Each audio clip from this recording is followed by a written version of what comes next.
Right then, this is a quick walk around video for an absolutely gorgeous Lexus. This is the IS300 hybrid, of course, and it's the F Sport. Sorry, this particular car has covered just 67,000 miles, comes with a lovely history, finished in black, which always looks absolutely fantastic on these cars. I've said it before, 10-year-old car, but it looks as though it could have just rolled off the production line in terms of the design. It still looks incredibly fresh. The front of the car, really, that grille on the F Sport looks fantastic. Headlamps, lights and lenses are clear and intact, no cracks or condensation. Bonnet's very clean, there's no major stone chips jumping out at me at all. There will be the odd one or two minor ones, of course. Near side, lovely and smooth in the panel work. Fantastic lines it's got, really has.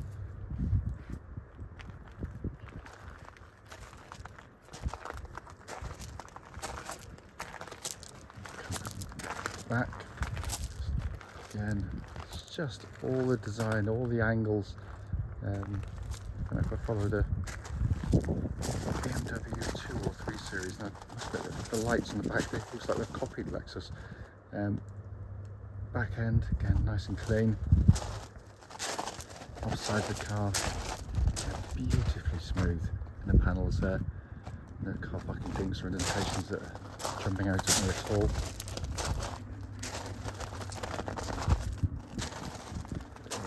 Fabulous car. I mean, I always say, and I mean it, you know, it's a 10-year-old car, which is very clean, but there will be the odd minor age-related mark which the camera doesn't pick up on or I inadvertently miss, but it is very clean indeed. It's coming to the boot area, beautifully finished, and a really good sized boot, fantastic condition again. It's coming to the back of the car now, good amount of room. I do apologise, I've got a camera glitching this morning. The back of the car is in absolutely super condition.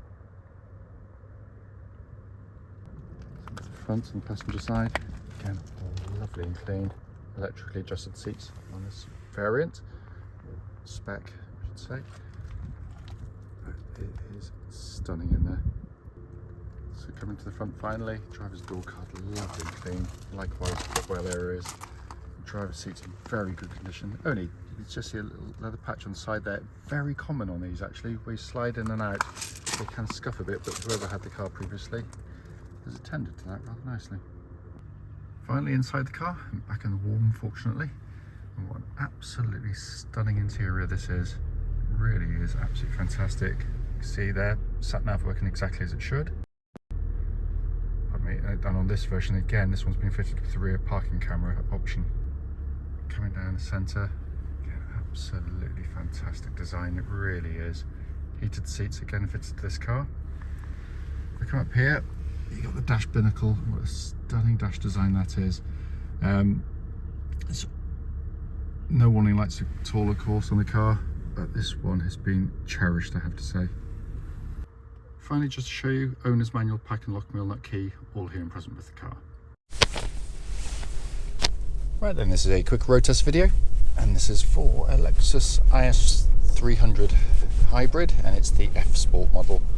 Car's registered EO14BKY, and mileage currently at 67,733. The reason we do these videos, and as always, especially this road test section, is to ensure that if anyone's looking at any of the cars we're selling online, they get to see that very car in operation. And the reason we've always felt it important is because, unfortunately, we've been to see cars which have been, described as very nice, good condition, drive well, only to find out when you get there there's a fault that shows up when you drive the car. So that's why we do it. We also do it on these very quiet country roads in this really lovely part of Gloucestershire. And this actually forms part of the road test route we take our customers on, and the hope is, of course, that it'll be representative of what you'd feel yourself as you should take a test drive in the car.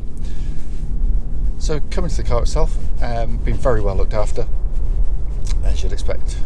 Press the power button, the car starts instantly and settles to a smooth idle or into battery mode, whichever it decides to choose. There are no warning lights on the dashboard at all relating to the engine or any other part of the car, and temperature gauge running just above a third, which is where it's meant to be in one of these vehicles. It is a fantastic car, and I am hugely biased because I love these cars. But the point of the video is to just go through the mechanical parts. The hybrid system is simply genius. As I saw, the modern language these days is this is now referred to as a self-charging hybrid car. The reason they say that, of course, is it's because obviously if you've got a full electric car, you've got to charge it up, which can take not inconsiderable amount of time, and it's not for everybody.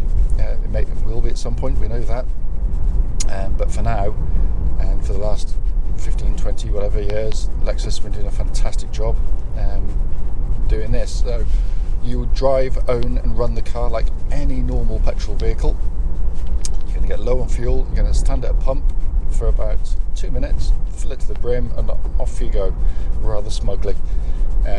So the charging is done when you back off the throttle pedal and hit the brakes. It's a relatively small battery. It's to sort of piggyback on the back of the engine to give you extra urge, extra economy when it runs in battery mode only, and the interaction between the engine and all of that is absolutely seamless. It's incredibly beautifully engineered. The engine itself is very smooth, very, very quiet on the run. The whole car is incredibly refined. Where I always think that the hybrid system is at its best, actually, is like things like this. When you come to a stop, go to pull away, there's no clunkiness with the car at all. There's a sort of irritating sort of dunk as it's engaging gears, because it's a CVT gearbox, which is perfect for this powertrain. It's what when people drive them on test drive, they can't believe just how smooth they are. The gearbox itself obviously operates perfectly, like the engine and the mechanics. They're designed to take huge mileages. An IS300 is demonstrably far more reliable over big mileages than any of its competitors. So if you're worried about reliability, it's the least of your concerns. So coming to the steering and chassis, steer of the car tracks nice and straight. There's no vibrations at this speed or any speed up to the legal limit. Being rear wheel drive helps with steering because there's no drive shafts tugging away at it, and they've done it beautifully. It's quick, precise, accurate, beautifully weighted. It feels very confident, never feels nervous or unsettled on the road.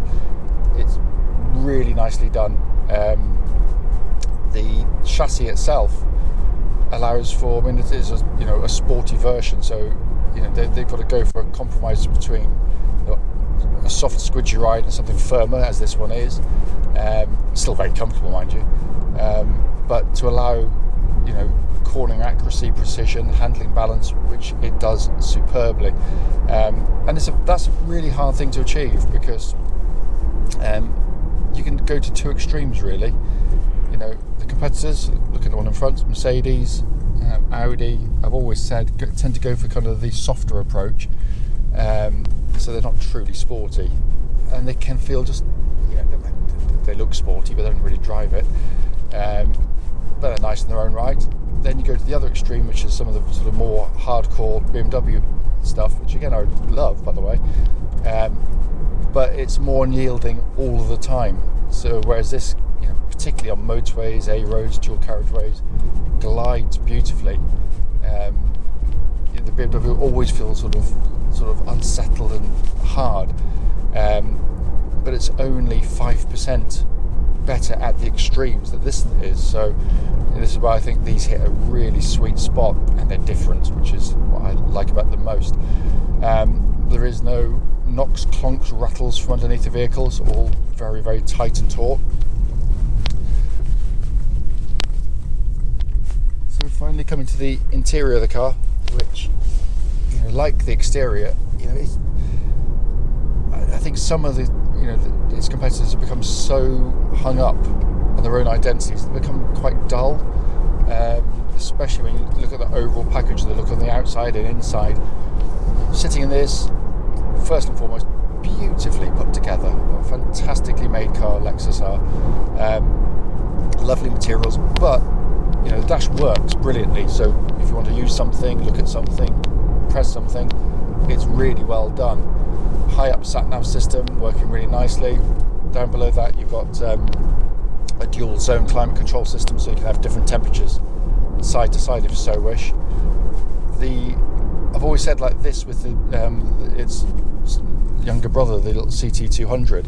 There's something about the detailing which is absolutely beautiful in these things, and it does remind me of a very high quality hi-fi from decades ago. But that's not to say it looks old. It doesn't. You know, it's just, you know, it's cheaper not to do it the way they do it. But the detailing is superb. It's really interesting to the eye, but it's tactile. Looks really nice. When you do your temperatures, you do it on a nice little slider there. Air conditioning pumps out ice cold air, by the way. Heated seats work perfectly. And then in front of me, you've got this wonderful dash design, simple, legible, minimalist in lots of ways. It's just wonderful. Steering wheel looks and feels fantastic in hand. One thing, I did forget, I always forget to do it. On the driving modes, you've got 3 driving modes: Eco, Normal, Sport. Fairly obvious what they're going to do. Twist this little button to the left to go into Eco mode, softer throttle response, more battery used. You know, it's fine for around town. I don't tend to like it on the open road. It's a bit too soft for me, in my opinion.